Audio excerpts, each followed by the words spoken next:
Salut à tous les amis, j'espère que vous allez bien. On se retrouve mercredi 31 décembre 2025, la dernière vidéo de l'année. Une bonne vidéo avec beaucoup d'informations. Il y a eu des infos de fou qui sont sorties dans la soirée d'hier soir, mais également ce matin. Donc on va revenir sur toutes ces informations. N'hésitez pas à mettre un petit like avant de débuter la vidéo et petit message quand même avant pour vous remercier tout au long de cette année. Alors c'est très très nostalgique évidemment, mais je tiens à vous remercier chacun de vous. Peut-être que vous ne commentez pas les vidéos, juste que vous les regardez ou vous ne regardez pas forcément tout ce que je fais sur les réseaux sociaux ou simplement vous faites des RT, des retweets sur mes tweets. Eh bien, pour tous les actes où vous me soutenez, je voulais vous remercier particulièrement et ça fait déjà de longues et longues années que voilà, je travaille pour, on va dire, faciliter, vulgariser un petit peu toutes les informations du Barça et donc je tenais particulièrement, en ce dernier jour de l'année 2025, à vous remercier chacun de vous. Voilà, avant cette petite introduction, petit instant promotion. Profitez de mon partenaire maillot pour accueillir des maillots répliques. Profitez-en, en ce moment, il y a des répliques de maillots de qualité qui sont en plus pas très chers. Ça vous permet de vous régaler, faire régaler la famille, mais également d'autres personnes, des maillots vintage, des survêts, des maillots actuels, il y a de tout. Il y a de tout, donc faites-vous plaisir. Tous les détails sont dans la description de cette vidéo. Alors, je vous ai promis, donc une vidéo avec pas mal d'informations. Ces informations, d'abord, je vais vous toutes les énoncer, puis les analyser et ensuite ce soir en live à 18h15, on en parlera ensemble parce qu'il y a pas mal de choses.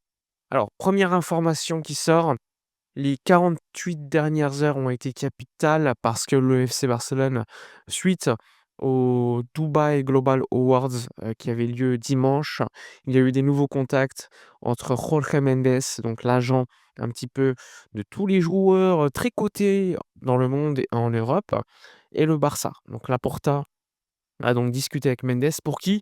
Pour Joao Cancelo, le joueur portugais qui joue donc à Al Hilal. Il faut savoir que j'avais eu l'information, j'en ai tweeté sur mon compte personnel il y a 2 3 jours, comme quoi Al Hilal ne voulait plus le joueur, Inzaghi particulièrement le coach. Lui, déjà un bout de temps, déjà 6 mois environ, veut quitter l'Arabie Saoudite pour revenir en Europe avant la coupe du monde, pour se remettre, on va dire, au niveau européen, standard européen. Faut savoir que le Barça, donc lors des 48 dernières heures, a été en contact direct avec Mendes pour parler du joueur. Le Barça n'est pas le seul club, il y a également l'Inter de Milan et la Juve qui se sont particulièrement intéressés en Joao Cancelo. L'objectif du Barça, c'est d'amener donc un joueur potentiellement pour renforcer la ligne défensive, que ça soit à gauche ou à droite, il peut jouer aux 2 postes. Dans un Barça très offensif, il peut être utile.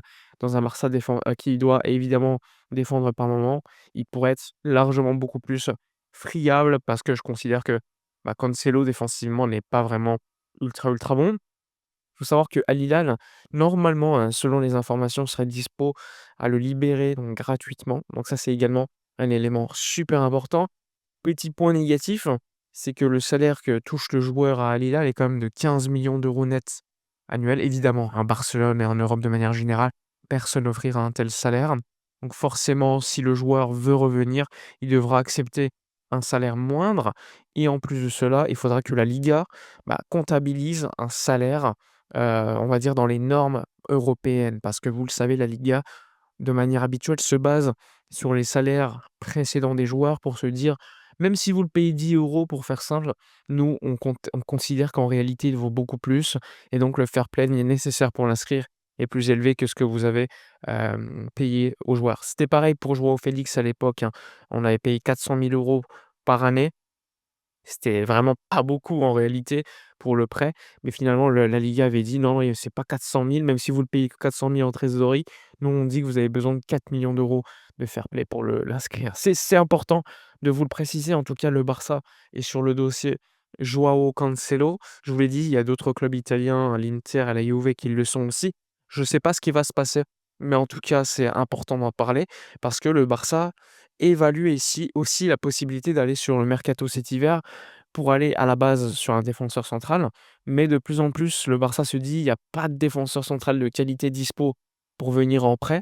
Eh bien, on pourrait même aller sur le marché des milieux de terrain défensifs pour en prendre un, afin qu'Éric Garcia définitivement s'installe à ce poste de défenseur central cette saison. Maintenant, c'est une vraie question parce que Gavi, il va revenir normalement en février. Évidemment, il va pas revenir au top, top directement. Pour autant, au milieu de terrain, tu as déjà pas mal de joueurs. Tu as Casado, Casado qui tantôt joue maintenant comme remplaçant au latéral droit de Koundé. Tu as également Bernal qui, au fur et à mesure, pourrait gagner du temps de jeu. Donc, ça serait, à mon avis, un milieu de terrain en mode solution très court-termiste en près de 6 mois. Je ne parle pas d'une recrue où tu dois acheter. Le Barça ne veut pas acheter de joueurs cet hiver. Le Barça se concentre pour les achats de l'été prochain. Mais l'objectif quand même serait de se renforcer cet hiver avec au moins une recrue.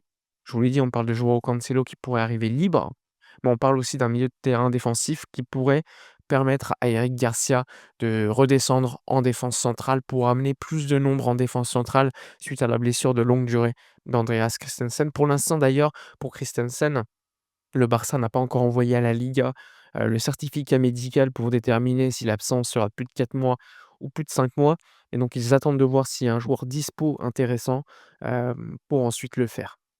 Il y a également, d'autres informations, elles viennent de Mundo Deportivo et particulièrement de Fernando Polo, donc on écoute toujours quand Fernando Polo a une information. Il explique que le FC Barcelone est au courant désormais que Leon Goretzka, le joueur du Bayern Munich, se propose pour une arrivée libre l'été prochain à Barcelone. Alors évidemment, il faut faire toujours attention au choix des mots. Ça ne veut pas dire que Goretzka va signer libre l'été prochain au Barça. Ça veut dire que le Barça sait que le joueur est disposé à venir libre l'été prochain, s'il ne prolonge pas au Bayern Munich. Selon l'article, le Barça, via Hansi Flick, aurait déjà eu, des contacts directs avec le joueur allemand de 30 ans.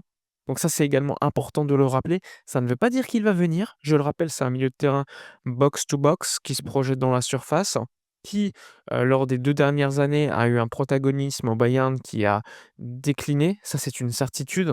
Pour autant, heu, je ne suis pas assez le Bayern pour donner mon avis sur le joueur, donc ça je vous laisse, votre droit, de le faire en espace commentaire et je vous le dirai évidemment avec plaisir. Il y a également l'information selon laquelle, donc la licence 1C, enfin j'ai envie de vous dire, avec 62 000 personnes au stade, au Spotify Camp Nou, eh bien, cette licence devrait être obtenue d'ici quelques jours, ce qui va donc permettre au Barça, lors de son premier match à domicile, de l'année 2025, qui aura lieu, je le rappelle, je crois que c'est le 24 ou 25 janvier contre Oviedo, donc il reste quand même un bon mois quasiment. Eh bien, d'ici là, le Barça pourra enfin accueillir 62 000 personnes avec une potentielle nouvelle grada animation, avec donc du monde derrière les cages, cette fois-ci, des fans qui mettent un peu plus de bruit et ça, c'est ultra, ultra important pour l'équipe. Il y a aussi une autre information, concernant Hamza Abdelkarim, le joueur de Al Ahly. Comme vous le savez, sauf surprise, je l'annonçais sur Twitter, le Barça devrait le signer pour le Barça B cet hiver et hier, il s'est passé une tuile, il s'est blessé avant ça, donc je ne sais pas si le joueur est blessé gravement ou pas. Je crois que c'est une blessure à la cheville, donc il faudra analyser parce qu'à la base, c'était un prêt avec option d'achat. Il faudra analyser si un tel transfert en prêt est désormais en danger ou pas suite à sa blessure avec l'équipe égyptienne de Al Ahly pour le Barça B, je le rappelle une nouvelle fois, et non pas pour l'équipe première. Évidemment, vous avez probablement énormément de questions. Ces questions, j'y répondrai ce soir en live à partir de 18h15, donc soyez là. On parlera un petit peu du match contre l'Espagnol de Barcelone. Dani Olmo qui sera probablement pas dispo pour le match, mais plutôt contre Bilbao en Super Coupe d'Espagne, donc en Arabie Saoudite quelques jours plus tard. Pedri, quant à lui, devrait être dispo. Bref, tout cela, on l'évoquera en temps voulu ce soir en live, donc soyez présents. N'hésitez pas, comme d'habitude, à mettre un like à la vidéo pour soutenir tout ce que je fais pour la communauté ou tout simplement pour me remercier. N'hésitez pas également à partager à vos amis, à envoyer la vidéo de Negreira, là, une petite enquête de Negreira que j'ai fait il y a quelques jours, qui dure une trentaine de minutes, qui m'a demandé beaucoup de travail. Donc j'espère qu'elle vous a plu cette vidéo et que vous la partagez à vos amis. Voilà pour la vidéo, j'espère avoir fait le job encore une fois pour la dernière vidéo de l'année. Je vous remercie comme je vous le dis particulièrement. Je vous souhaite une excellente fin d'année et un début d'année 2026 du tonnerre. Ciao à vous.